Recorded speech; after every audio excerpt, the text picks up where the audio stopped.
ವೃಷಭ ರಾಶಿಯವರೇ, ನಿಮ್ಮ ಜೀವನದ ಯಾವೋ ಒಂದು ಅಜ್ಞಾತ ತಿರುವಿನಲ್ಲಿ ನಿಮ್ಮ ಆತ್ಮವೇ ನಿಮಗೆ ಈ ಮಾತುಗಳನ್ನು ಕೇಳಿಸಿಕೊಳ್ಳುವಂತೆ ಮಾಡಿದೆ. ಇದು ಸಾಮಾನ್ಯ ವಿಡಿಯೋ ಅಲ್ಲ, ಇದು ಸಾಮಾನ್ಯ ಕಾಲವೂ ಅಲ್ಲ. ಜನವರಿ ಮತ್ತು ಫೆಬ್ರವರಿ 2 ತಿಂಗಳುಗಳ ನಡುವೆ ಹರಿದು ಹೋಗುವ ಈ ಅವಧಿ ನಿಮ್ಮ ಜೀವನದ ಕಥೆಯನ್ನು ಮೌನವಾಗಿ ಮರುಬರೆಯುವ ಸಮಯ. ವಿಧಿಯೇ ನಿಮ್ಮ ಮುಂದೆ ನಿಂತು ನಿಮ್ಮ ಹೃದಯದೊಳಗೆ ಮಾತಾಡುತ್ತಿರುವಂತೆ ಈ ಕ್ಷಣ ಅನುಭವವಾಗುತ್ತಿದೆ ಎಂದರೆ ಅದು ಸತ್ಯ. ಈ ಮಾತುಗಳನ್ನು ಕೇಳುವಾಗ ಯಾವುದನ್ನೂ ತಳ್ಳಿಹಾಕಬೇಡಿ. ನಿಮ್ಮ ಮನಸ್ಸು ಎಲ್ಲಿಯೂ ಓಡದಂತೆ ಈ ಧ್ವನಿಗೆ ಶರಣಾಗಿರಿ, ಏಕೆಂದರೆ ಈ ಸಮಯ ನಿಮ್ಮ ಜೀವನದ ತಿರುವು. ವೃಷಭ ರಾಶಿಯವರೇ, ನೀವು ಬಹಳ ದಿನಗಳಿಂದ ಮೌನವಾಗಿ ಸಹಿಸುತ್ತಾ ಬಂದಿದ್ದೀರಿ. ನಿಮ್ಮ ನೋವು ಬಹಿರಂಗವಾಗಿರಲಿಲ್ಲ. ನಿಮ್ಮ ಕಣ್ಣೀರಿಗೂ ಸಾಕ್ಷಿಗಳು ಕಡಿಮೆ. ನಿಮ್ಮ ಶ್ರಮ, ನಿಮ್ಮ ನಿಷ್ಠೆ, ನಿಮ್ಮ ಸ್ಥಿರತೆ ಎಲ್ಲವೂ ಸಹಜವಾಗಿ ಗಮನಕ್ಕೆ ಬರದೇ ಹೋದ ಸಂದರ್ಭಗಳು ಅನೇಕ. ನೀವು ನೀಡಿದ ಪ್ರೀತಿಗೆ ಪ್ರತಿಯಾಗಿ ನಿರ್ಲಕ್ಷ್ಯ, ನೀವು ತೋರಿದ ಸಹನೆಗೆ ಪ್ರತಿಯಾಗಿ ತಡ, ನೀವು ಇಟ್ಟ ನಂಬಿಕೆಗೆ ಪ್ರತಿಯಾಗಿ ಗೊಂದಲ ಸಿಕ್ಕ ಸಂದರ್ಭಗಳು ನಿಮ್ಮ ಹೃದಯದಲ್ಲಿ ಆಳವಾದ ಗುರುತು ಬಿಟ್ಟಿವೆ. ಯಾಕೆ ನನ್ನ ಜೀವನದಲ್ಲಿ ಎಲ್ಲವೂ ನಿಧಾನವಾಗಿ ಸಾಗುತ್ತಿದೆ ಎಂಬ ಪ್ರಶ್ನೆ ನಿಮ್ಮೊಳಗೆ ಹಲವಾರು ಬಾರಿ ಮೂಡಿದೆ. ಆದರೆ ಈ ಎಲ್ಲವೂ ಕಾರಣವಿಲ್ಲದೆ ನಡೆದಿಲ್ಲ. ಈ ಮಾತುಗಳು ಯಾದೃಚ್ಛಿಕವಲ್ಲ. ಜನವರಿ ತಿಂಗಳ ಆರಂಭದ ದಿನಗಳು ಕೇವಲ ಹೊಸ ಕ್ಯಾಲೆಂಡರಿನ ಆರಂಭವಲ್ಲ, ಅದು ಕರ್ಮದ ಲೆಕ್ಕಪತ್ರ ತೆರೆದಿಡುವ ಸಮಯ. ಸಂಕಷ್ಟಿ ಚತುರ್ಥಿಯ ದಿನ ಜನವರಿ 6, 2026 ನಿಮ್ಮ ಜೀವನದಲ್ಲಿ ಒಂದು ಸೂಕ್ಷ್ಮ ಆದರೆ ಶಕ್ತಿಶಾಲಿ ಬದಲಾವಣೆಯ ಬೀಜ ಬಿತ್ತಲ್ಪಡುತ್ತದೆ. ನೀವು ಅದನ್ನು ದೊಡ್ಡ ಘಟನೆಯ ರೂಪದಲ್ಲಿ ಅಲ್ಲ, ಒಂದು ಆಂತರಿಕ ಚಲನೆಯ ರೂಪದಲ್ಲಿ ಅನುಭವಿಸುತ್ತೀರಿ. ಮನಸ್ಸಿನೊಳಗಿನ ಭಾರ ಸ್ವಲ್ಪ ಕಡಿಮೆಯಾಗುತ್ತಿರುವಂತೆ, ಉಸಿರು ಸ್ವಲ್ಪ ಹಗುರವಾಗುತ್ತಿರುವಂತೆ ಅನುಭವವಾಗುತ್ತದೆ. ಇದು ಗಣಪತಿಯ ಕೃಪೆಯ ಮೂಲಕ ಆರಂಭವಾಗುವ ದಾರಿಯ ಸ್ವಚ್ಛತೆ. ನಿಮ್ಮ ಜೀವನದಲ್ಲಿ ಅಡ್ಡಿಯಾಗಿದ್ದ ಶಕ್ತಿಗಳು ನಿಧಾನವಾಗಿ ಕರಗಲು ಆರಂಭಿಸುತ್ತವೆ. ಈ ಅವಧಿ ಕರ್ಮ ಶುದ್ಧೀಕರಣ ಮತ್ತು ಆತ್ಮಿಕ ಜಾಗೃತಿಯ ನಡುವಿನ ಸೇತುವೆ.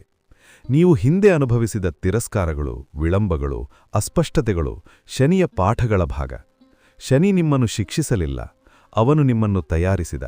ನಿಮ್ಮೊಳಗಿನ ಅಸಹನೆಯನ್ನು ಶಮನಗೊಳಿಸಲು, ನಿಮ್ಮ ಆತ್ಮಬಲವನ್ನು ಗಟ್ಟಿಗೊಳಿಸಲು, ನಿಮ್ಮ ಸಹನಶೀಲತೆಯನ್ನು ಪರಿಪಕ್ವಗೊಳಿಸಲು ಅವನು ಸಮಯ ತೆಗೆದುಕೊಂಡ. ವೃಷಭರಾಶಿಯವರು ಸ್ಥಿರತೆಯ ಸಂಕೇತ. ನೀವು ಒಮ್ಮೆ ನಂಬಿದರೆ ಬಿಡುವುದಿಲ್ಲ. ಆದರೆ ವಿಧಿಗೆ ನಿಮ್ಮನ್ನು ಇನ್ನಷ್ಟು ಆಳವಾಗಿ ಬಲಿಷ್ಠಗೊಳಿಸುವ ಅಗತ್ಯವಿತ್ತು. ಗುರುವಿನ ದೃಷ್ಟಿ ಈ ಅವಧಿಯಲ್ಲಿ ನಿಮ್ಮ ಮೇಲೆ ನಿಧಾನವಾಗಿ ಬೀಳುತ್ತಿದೆ. ಗುರು ಎಂದರೆ ದಾರಿ ತೋರಿಸುವ ಬೆಳಕು. ಜನವರಿ 6 ನಂತರ ನಿಮ್ಮ ಜೀವನದಲ್ಲಿ ಅರ್ಥಪೂರ್ಣ ಮಾತುಗಳು ಕೇಳಿಬರುತ್ತವೆ. ಯಾರೋ ಹೇಳುವ ಒಂದು ಸಲಹೆ, ನೀವು ಓದುವ ಒಂದು ಸಾಲು, ನೀವು ಅನುಭವಿಸುವ ಒಂದು ಘಟನೆ. ವೃಷಭ ರಾಶಿಯವರೇ, ನಿಮ್ಮ ಜೀವನದ ಯಾವೋ ಒಂದು ಅಜ್ಞಾತ ತಿರುವಿನಲ್ಲಿ ನಿಮ್ಮ ಆತ್ಮವೇ ನಿಮಗೆ ಈ ಮಾತುಗಳನ್ನು ಕೇಳಿಸಿಕೊಳ್ಳುವಂತೆ ಮಾಡಿದೆ.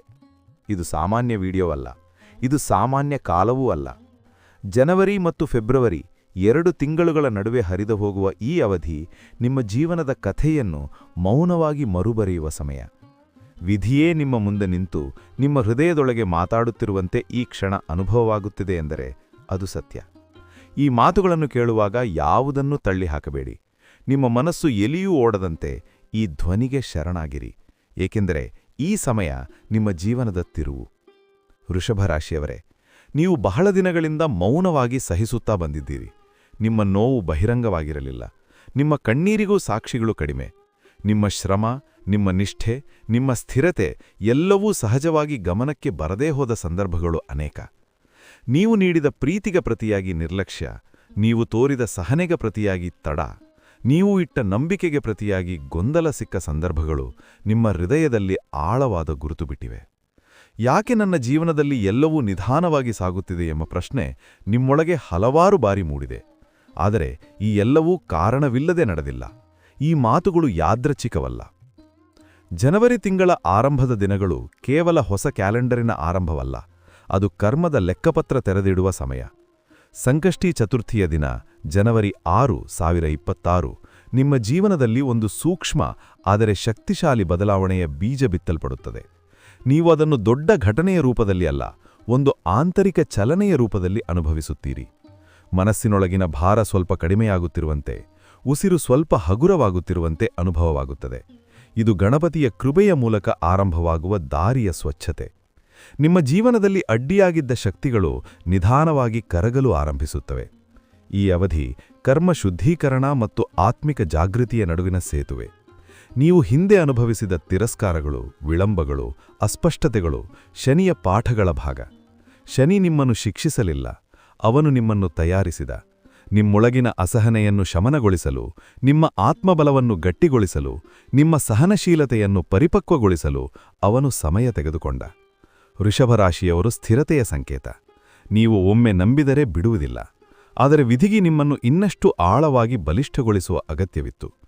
ಗುರುವಿನ ದೃಷ್ಟಿ ಈ ಅವಧಿಯಲ್ಲಿ ನಿಮ್ಮ ಮೇಲೆ ನಿಧಾನವಾಗಿ ಬೀಳುತ್ತಿದೆ. ಗುರು ಎಂದರೆ ದಾರಿ ತೋರಿಸುವ ಬೆಳಕು. ಜನವರಿ 6 ನಂತರ ನಿಮ್ಮ ಜೀವನದಲ್ಲಿ ಅರ್ಥಪೂರ್ಣ ಮಾತುಗಳು ಕೇಳಿಬರುತ್ತವೆ. ಯಾರೋ ಹೇಳುವ ಒಂದು ಸಲಹೆ, ನೀವು ಓದುವ ಒಂದು ಸಾಲು, ನೀವು ಅನುಭವಿಸುವ ಒಂದು ಘಟನೆ ನಿಮ್ಮ ಚಿಂತನೆಗೆ ಹೊಸ ದಿಕ್ಕು ನೀಡುತ್ತದೆ. ಇದು ಯಾದೃಚ್ಛಿಕವಲ್ಲ, ನಿಮ್ಮ ಆತ್ಮ ಮುಂದಿನ ಹಂತಕ್ಕೆ ಸಿದ್ಧವಾಗುತ್ತಿದೆ. ಫೆಬ್ರವರಿ ಸಮೀಪಿಸುತ್ತಂತೆ ಈ ಮಾರ್ಗದರ್ಶನ ಇನ್ನಷ್ಟು ಸ್ಪಷ್ಟವಾಗುತ್ತದೆ. ನೀವು ತೆಗೆದುಕೊಳ್ಳುವ ನಿರ್ಧಾರಗಳು ನಿಮ್ಮ ಜೀವನದ ಮೂಲವನ್ನು ಬದಲಾಯಿಸುವ ಶಕ್ತಿಯನ್ನು ಹೊಂದುತ್ತವೆ. ರಾಹು ಮತ್ತು ಕೇತು ಈ ಅವಧಿಯಲ್ಲಿ ನಿಮ್ಮ ಒಳಗಿನ ಗುಪ್ತ ಭಯಗಳನ್ನು ಮೇಲಕ್ಕೆ ತರುತ್ತವೆ. ನೀವು ಬಹಳ ದಿನಗಳಿಂದ ತಪ್ಪಿಸಿಕೊಂಡ ಪ್ರಶ್ನೆಗಳು ಮತ್ತೆ ನಿಮ್ಮ ಮುಂದೆ ನಿಲ್ಲುತ್ತವೆ. ಸಂಬಂಧಗಳ ವಿಷಯದಲ್ಲಿ, ಹಣದ ವಿಷಯದಲ್ಲಿ, ನಿಮ್ಮ ಸ್ವಂತ ಮೌಲ್ಯದ ವಿಷಯದಲ್ಲಿ ನೀವು ನಿಮ್ಮನ್ನೇ ಪ್ರಶ್ನಿಸಬೇಕಾದ ಕ್ಷಣಗಳು ಬರುತ್ತವೆ. ಇದು ಭಯಪಡುವ ಸಮಯವಲ್ಲ, ಇದು ಸತ್ಯವನ್ನು ಎದುರಿಸುವ ಸಮಯ. ಈ ಅವಧಿಯಲ್ಲಿ ನಡೆಯುವ ಘಟನೆಗಳು ಯಾದೃಚ್ಛಿಕವಲ್ಲ ಎಂಬುದನ್ನು ಮತ್ತೆ ಮತ್ತೆ ನಿಮ್ಮ ಮನಸ್ಸಿಗೆ ನೆನಪಿಸಿಕೊಳ್ಳಿ. ಸೂರ್ಯ ನಿಮ್ಮ ಆತ್ಮ ಮತ್ತು ಗೌರವದ ಪ್ರತೀಕ. ಈ ಅವಧಿಯಲ್ಲಿ ನಿಮ್ಮ ಸ್ವಾಭಿಮಾನವನ್ನು ಪರೀಕ್ಷಿಸುವ ಸಂದರ್ಭಗಳು ಬರಬಹುದು. ಆದರೆ ಇದೇ ಸಮಯದಲ್ಲಿ ನಿಮ್ಮ ಅಸ್ತಿತ್ವವನ್ನು ಮರುಸ್ಥಾಪಿಸುವ ಅವಕಾಶವೂ ಇದೆ. ಕೆಲಸದ ಕ್ಷೇತ್ರದಲ್ಲಿ ನೀವು ಹಿಂದೆ ಅನುಭವಿಸಿದ ನಿರ್ಲಕ್ಷ್ಯ ನಿಧಾನವಾಗಿ ಕರಗುತ್ತದೆ. ನಿಮ್ಮ ಶ್ರಮವನ್ನು ಗಮನಿಸುವ ಕಣ್ಣುಗಳು ತೆರೆದುಕೊಳ್ಳುತ್ತವೆ. ಇದು ತಕ್ಷಣದ ಪ್ರಶಸ್ತಿಯಾಗದೇ ಇರಬಹುದು, ಆದರೆ ನಿಮ್ಮ ಸ್ಥಾನವನ್ನು ಗಟ್ಟಿಗೊಳಿಸುವ ಆರಂಭ. ಫೆಬ್ರವರಿ ಆರಂಭದಿಂದ ನಿಮ್ಮ ಧ್ವನಿ ಸ್ಪಷ್ಟವಾಗುತ್ತದೆ. ನೀವು ನಿಮ್ಮ ಹಕ್ಕುಗಳ ಬಗ್ಗೆ ಮಾತನಾಡುವ ಧೈರ್ಯ ಪಡೆಯುತ್ತೀರಿ. ಚಂದ್ರನು ನಿಮ್ಮ ಮನಸ್ಸಿನ ಸ್ಥಿತಿಯನ್ನು ಪ್ರತಿಬಿಂಬಿಸುತ್ತಾನೆ. ಈ ಅವಧಿಯಲ್ಲಿ ನಿಮ್ಮ ಭಾವನೆಗಳು ಮೊದಲಿಗೆ ಅಸ್ಥಿರವಾಗಬಹುದು. ಕೆಲವು ದಿನಗಳು ಅತಿಯಾದ ಆಲೋಚನೆ, ಕೆಲವು ದಿನಗಳು ಅಸಹಜ ಶಾಂತಿ. ಇದು ಸಹಜ. ಇದು ಮನಸ್ಸಿನ ಪುನರ್ಸಂಯೋಜನೆ. ನೀವು ಬಹಳ ದಿನಗಳಿಂದ ನಿಮ್ಮ ಭಾವನೆಗಳನ್ನು ಒತ್ತಿ ಹಿಡಿದಿದ್ದೀರಿ. ಈಗ ಅವು ಹೊರಬಂದು ಶುದ್ಧವಾಗಿ ಹರಿದು ಹೋಗಬೇಕು. ಶಿವರಾತ್ರಿಯತ್ತ ಸಾಗುವ ಈ ದಿನಗಳಲ್ಲಿ ನಿಮ್ಮ ಮನಸ್ಸು ನಿಧಾನವಾಗಿ ಒಂದು ಹೊಸ ಸಮತೋಲನವನ್ನು ಪಡೆಯುತ್ತದೆ. ಮಹಾಶಿವರಾತ್ರಿ ಈ ಅವಧಿಯ ಅಂತ್ಯವಲ್ಲ, ಅದು ಪರಿವರ್ತನೆಯ ಶಿಖರ. ಫೆಬ್ರವರಿ 15, 2026 ಈ ದಿನ ನಿಮ್ಮ ಜೀವನದಲ್ಲಿ ಯಾವುದೋ ಒಂದು ಹಳೆಯ ನೋವು ಕರಗುತ್ತದೆ. ನಿಮಗೆ ತಿಳಿಯದೇ ನಿಮ್ಮನ್ನು ಬಂಧಿಸಿದ್ದ ಭಯ, ಅಪರಾಧಬೋಧ, ಹತಾಶೆ ಎಲ್ಲವೂ ಶಿವನ ಕೃಪೆಯಿಂದ ಕ್ಷೀಣಿಸಲು ಆರಂಭಿಸುತ್ತದೆ. ಶಿವನು ಮೌನ ರಕ್ಷಕ. ಅವನು ಶಬ್ದ ಮಾಡದೆ ನಿಮ್ಮ ಜೀವನದ ದಿಕ್ಕನ್ನು ತಿದ್ದುತ್ತಾನೆ. ಈ ದಿನದ ನಂತರ ನೀವು ಹಿಂದಿನವರಂತೆ ಇರಲಾರೀರಿ. ನಿಮ್ಮ ದೃಷ್ಟಿಕೋನದಲ್ಲಿ ಆಳವಾದ ಬದಲಾವಣೆ ಕಾಣಿಸುತ್ತದೆ. ಆರ್ಥಿಕವಾಗಿ ಈ ಅವಧಿ ನಿಮಗೆ ಜಾಗ್ರತೆಯ ಜೊತೆಗೆ ಭರವಸೆಯನ್ನೂ ನೀಡುತ್ತದೆ. ಜನವರಿ ಮೊದಲಾರ್ಧದಲ್ಲಿ ಹಣದ ಹರಿವಿನಲ್ಲಿ ಅಸ್ಥಿರತೆ ಅನುಭವವಾಗಬಹುದು, ಆದರೆ ಇದು ತಾತ್ಕಾಲಿಕ. ಇದು ನಿಮ್ಮನ್ನು ಸರಿಯಾದ ನಿರ್ವಹಣೆಗೆ ತರಲು. ಫೆಬ್ರವರಿ ಆರಂಭದಿಂದ ನಿಧಾನವಾಗಿ ಸ್ಥಿರತೆ ಕಾಣಿಸಿಕೊಳ್ಳುತ್ತದೆ. ನೀವು ಈ ಅವಧಿಯಲ್ಲಿ ತೆಗೆದುಕೊಳ್ಳುವ ಹಣಕಾಸಿನ ನಿರ್ಧಾರಗಳು ಮುಂದಿನ ವರ್ಷಗಳಿಗೆ ಭದ್ರತೆಯಾಗಿ ಪರಿಣಮಿಸುತ್ತವೆ. ಈ ಸಮಯ ನಿಮ್ಮ ಜೀವನದ ತಿರುವು ಎಂಬುದನ್ನು ಮರೆಯಬೇಡಿ. ಸಂಬಂಧಗಳ ವಿಷಯದಲ್ಲಿ ಸತ್ಯ ಹೊರಬರುವ ಕಾಲ ಇದು. ಯಾವ ಸಂಬಂಧಗಳು ನಿಮ್ಮನ್ನು ಬಲಪಡಿಸುತ್ತಿವೆ, ಯಾವುವು ನಿಮ್ಮ ಶಕ್ತಿಯನ್ನು ಹೀರಿಕೊಳ್ಳುತ್ತಿವೆ ಎಂಬ ಅರಿವು ನಿಮಗೆ ಬರುತ್ತದೆ. ಕೆಲವು ದೂರಗಳು ನಿರ್ಮಾಣವಾಗಬಹುದು, ಆದರೆ ಅವು ನಷ್ಟವಲ್ಲ, ಅವು ರಕ್ಷಣೆಯ ಭಾಗ. ಶಿವನು ನಿಮ್ಮ ಜೀವನದಿಂದ ಅನಾವಶ್ಯಕ ಬಂಧನಗಳನ್ನು ತೆಗೆಯುತ್ತಿದ್ದಾನೆ. ಫೆಬ್ರವರಿ ನಂತರ ನಿಮ್ಮ ಜೀವನಕ್ಕೆ ಬರುವವರು ನಿಮ್ಮ ಮೌಲ್ಯವನ್ನು ಅರ್ಥಮಾಡಿಕೊಳ್ಳುವವರಾಗಿರುತ್ತಾರೆ. ಈ ಮಾತುಗಳನ್ನು ನಿರ್ಲಕ್ಷಿಸಬೇಡಿ. ಇವು ನಿಮ್ಮ ಭವಿಷ್ಯಕ್ಕೆ ದಿಕ್ಸೂಚಿ. ಈ ಅವಧಿಯಲ್ಲಿ ನೀವು ಮಾಡುವ ಪ್ರತಿಯೊಂದು ಸಣ್ಣ ಆಯ್ಕೆಯೂ ನಿಮ್ಮ ಮುಂದಿನ ದಾರಿಯನ್ನು ರೂಪಿಸುತ್ತದೆ. ಬೆಳಗಿನ ಜಾವದಲ್ಲಿ ಶಿವನ ನಾಮಸ್ಮರಣೆ ಮಾಡಿ. ಒಂದು ದೀಪವನ್ನು ಹಚ್ಚಿ ನಿಮ್ಮ ಒಳಗಿನ ಅಂಧಕಾರವನ್ನು ಬೆಳಕಿಗೆ ಒಪ್ಪಿಸಿ. ಸೋಮವಾರಗಳಂದು ಸಾಧ್ಯವಾದಲ್ಲಿ ನೀರು ಅಥವಾ ನೀಲಿನಿಂದ ಶಿವಲಿಂಗಕ್ಕೆ ಅಭಿಷೇಕ ಮಾಡಿ. ಇದು ಗ್ರಹಶಾಂತಿಯಷ್ಟೇ ಅಲ್ಲ, ಮನಃಶಾಂತಿಯ ಸಾಧನೆಯೂ ಆಗಿದೆ. ಶಿವಮಂತ್ರವನ್ನು ಜಪಿಸುವಾಗ ಪದಗಳಿಗಿಂತ ನಿಮ್ಮ ಭಾವ ಮುಖ್ಯ. ನಿಮ್ಮ ನೋವು, ನಿಮ್ಮ ಆಶೆ, ನಿಮ್ಮ ಕೃತಜ್ಞತೆ ಎಲ್ಲವನ್ನೂ ಅವನ ಮುಂದೆ ಇಡಿ. ದಾನ ಎಂದರೆ ದೊಡ್ಡ ಮೊತ್ತವಲ್ಲ. ನಿಮ್ಮ ಸಾಮರ್ಥ್ಯಕ್ಕೆ ತಕ್ಕಂತೆ ಹಸಿದವರಿಗೆ ಅನ್ನ, ದುಃಖಿತರಿಗೆ ಸಹಾಯ ಮಾಡಿ. ಇದು ಶನಿಯ ನ್ಯಾಯವನ್ನು ಸಂತೃಪ್ತಗೊಳಿಸುತ್ತದೆ. ಶಿಸ್ತು, ಸಮಯಪಾಲನೆ, ಸತ್ಯನಿಷ್ಠೆ ಈ ಅವಧಿಯಲ್ಲಿ ನಿಮ್ಮ ಅತ್ಯಂತ ಬಲವಾದ ಕವಚ. ವೃಷಭರಾಶಿಯವರೇ, ನೀವು ಒಂಟಿಯಲ್ಲ. ನಿಮ್ಮ ಪ್ರತಿಯೊಂದು ಮೌನ ಯುದ್ಧಕ್ಕೂ ಸಾಕ್ಷಿಯಿದ್ದಾನೆ. ನಿಮ್ಮ ಪ್ರತಿಯೊಂದು ಕಣ್ಣೀರನ್ನು ವಿಧಿ ಲೆಕ್ಕದಲ್ಲಿಟ್ಟಿದೆ. ಈಗ ಅದರ ಉತ್ತರದ ಕಾಲ. ಈ ಅವಧಿ ನಿಮ್ಮ ಜೀವನಕ್ಕಾಗಿ. ನಿಮ್ಮ ನೋವಿಗೂ ಕಾರಣವಿತ್ತು. ಅದು ನಿಮ್ಮನ್ನು ಇಲ್ಲಿ ತರುವುದಕ್ಕಾಗಿ. ಶಿವನು ನಿಮ್ಮ ದಾರಿಯನ್ನು ಬದಲಾಯಿಸುತ್ತಿದ್ದಾನೆ. ನೀವೀಗ ಅರ್ಥ ಮಾಡಿಕೊಳ್ಳದಿದ್ದರೂ ನಂಬಿಕೆಯಿಡಿ. ಮಹಾಶಿವರಾತ್ರಿಯ ನಂತರ ನೀವು ಹಿಂದಕ್ಕೆ ತಿರುಗಿ ನೋಡಿದಾಗ ಈ ದಿನಗಳನ್ನು ಆಶೀರ್ವಾದ ಎಂದು ಕರೆಯುತ್ತೀರಿ. ಶಿವನ ಕೃಪೆ ನಿಮ್ಮ ಮೇಲೆ ಹರಿಯಲಿ. ನಿಮ್ಮ ಮನಸ್ಸಿಗೆ ಶಾಂತಿ, ಹೃದಯಕ್ಕೆ ಧೈರ್ಯ, ಜೀವನಕ್ಕೆ ಸ್ಥಿರತೆ ದೊರಕಲಿ.